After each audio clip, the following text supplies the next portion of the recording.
Is going on, everybody? Whoa! Welcome back to Very Strange Dark Souls.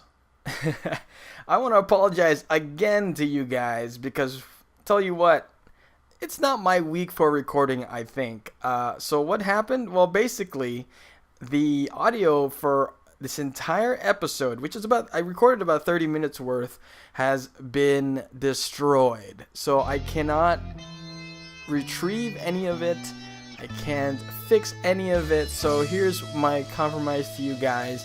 I am going to edit this episode to a very, very shortened version of it, only less than half of what I actually recorded, and I will update you guys on the next video as to the stats that I present and sort of the new build and the new weapons that I'm going to be trying out.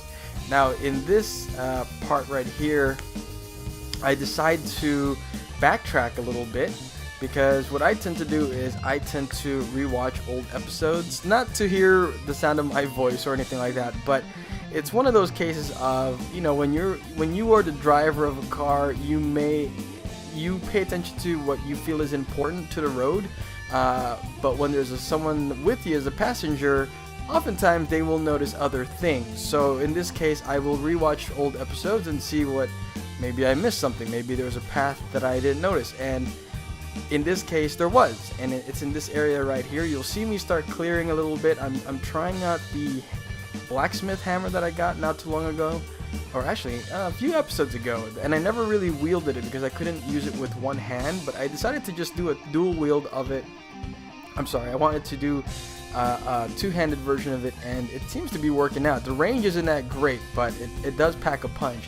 Now in this now in this part right here, I watch a bloodstain and I realize something had killed it. So it was either going to be a trap, but most deaths that occur with the trap die right in front of it. So I was like, wait a second, did they really bring back the mimic chest? And lo and behold, they did. So I wasn't ready to fight it the way it's designed in this playthrough, or not in this playthrough, but in this version of the game, because in Dark Souls 1 they kind of just get up on their feet. They don't spit acid like they do in this one. So as you see here, I'm just fighting it.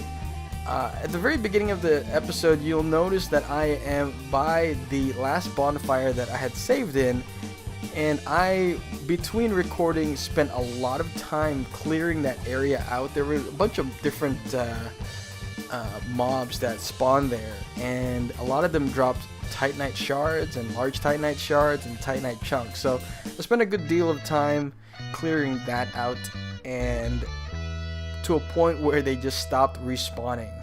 Now when I go on these farming binges, I do equip that one ring that increases the covetous serpent ring, I think it's called, and that increases the amount of souls that you acquire. I've also received the bonus version of that, the plus one version, by revisiting Melentia, I believe, the merchant that's in Majula, and I do shop from her quite often. So she was like, here, have a ring, you will enjoy it, you're the only one who buys things. So yeah, also what I picked up here, I don't know if you guys noticed it, just past what the mimic chest dropped was a rapier. And I don't know if you guys have noticed, but in this episode I've been strictly using two-handed hammer and a rapier. So I'm trying something new in terms of weapons, just so you guys get an idea of what they all do. And you know, I wanted to change up my playstyle a little bit and fiddle with that. And in this case, you know, for these particular opponents, I just had a little bit of a difficult time.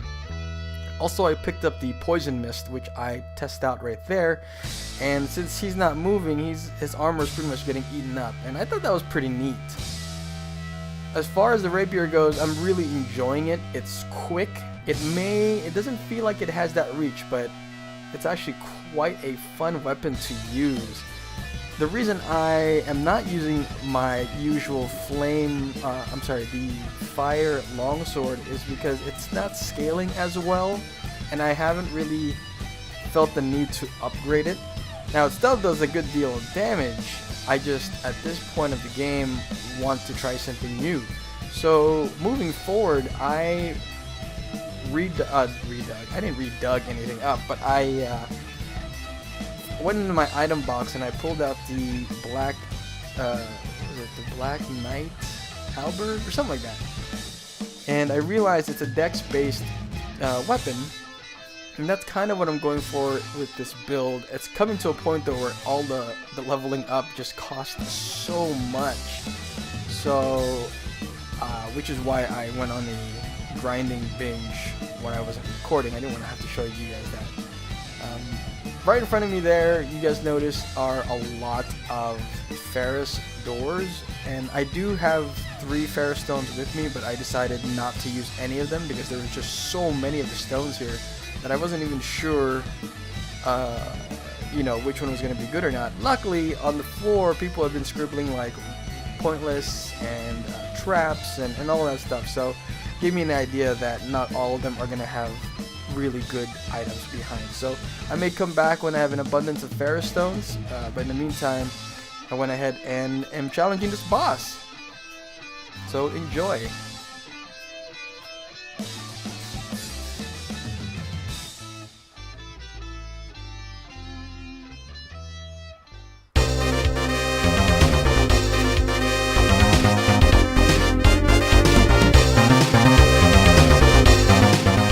You'll see I'm using the rapier in this one, and it's just not as effective, and I'll tell you guys right now, I don't end up winning this on the first go, but I come back for a second round and I totally whoop his ass, and I'll show you guys how exactly. So when you come in, you can take one of the dogs out immediately by just shooting a bow at him, and you know, other classes will have different ways to deal with this, but you can target them from as soon as you get in from the door, which I thought was interesting.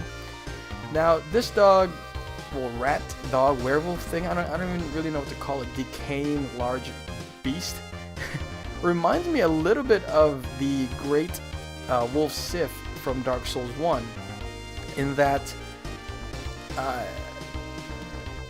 his attacks when it hits you, and if you're blocking, will chew up a lot of your stamina. The only difference is, from what I've noticed, when it staggers you back, he doesn't really have an attack like that happens immediately, so you have a bit of time to really take it easy, or not take it easy, but to maneuver out of his attack range. Now, if you guys notice right there where something exploded, that is a ring that I picked up. I will properly show you guys some of my new loot that I've picked up in between episodes that I forgot to record on the next episode.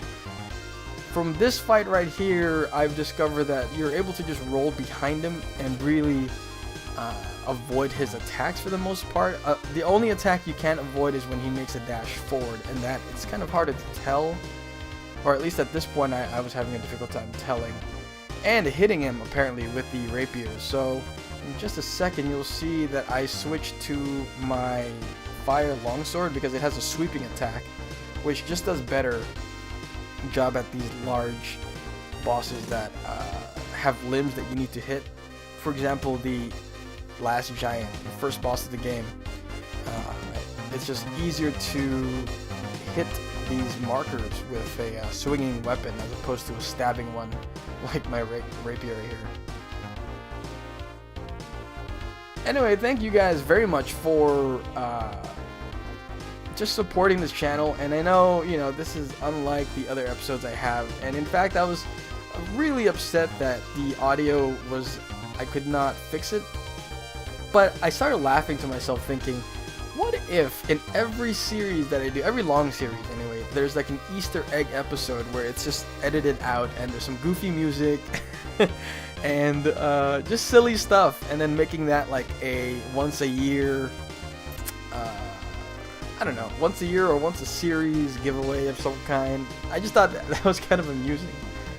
You know, I gotta make the best out of every situation. You know, you get lemon, you make lemonade, or you make lemon meringue pie, or something. And at that point right there, when he's low in health, he will vomit, kind of like the gaping demon from Dark Souls 1. So luckily, I was like, this is a bit strange. He's limping towards me. He's got to be up to something, and of course, he yak attacks. Fatality. Won't come back.